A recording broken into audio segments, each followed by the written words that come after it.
औज़ुबिल्लाहिमिनश्शैतानिर्रजीम बिस्मिल्लाहिर्रहमानिर्रहीम। नाज़रीन, प्रोफेसर सईद अमराट साहब आपकी खिदमत में हाजिर। अस्सलाम वालेकुम। एक मज़ेदार और पुरअसरार चीज़ हम आपको बताते हैं, इसको भी इसमें आज़म बोलते हैं, अजाबात में से है। उसका मकसद ये होता है कि अगर किसी गवाही को या किसी आदमी को कोई चीज़ किसी आदमी ने रखी है, उसको भूल गई है, या ऐसे बोल लें कि किसी आदमी को एक चीज़ याद नहीं आ रही, भी हालात में से निकल आते हैं, या कोई चीज़ भूल जाना जिसको याद ना आना और बहुत ही परेशानी का हामिल हो कि ये चीज़ याद आ जाए और मैं उसकी गवाही दूं या मैं उसको ज़ाहिर करूं। तो इसी सूरत में हम आपको बताते हैं बेहतरीन नुस्खा और उसका इसमें आज़म। आप मेरी बात समझे या ना समझे, हम दोबारा हम आपको बताते हैं कि कोई चीज़ भूल कर रख कर भूल जाना, या कोई चीज़ ऐसी भूल जाना जिसकी ख़ास ज़रूरत हो कि मैंने देखी है मगर कैसे देखी है, कहाँ देखी है, किस जगह पे देखी है, क्या चीज़ देखी है।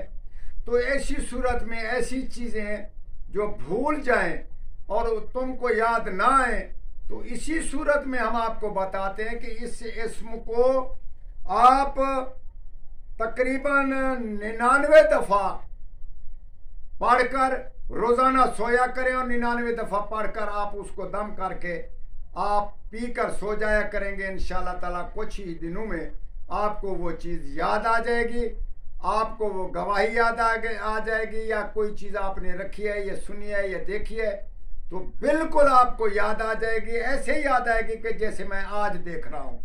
तो उस लफ्ज़ के माने आपको बताते हैं इसमें के बारे में कि वो क्या चीज़ पढ़नी है, या मनानो, या मनान, या मनानो।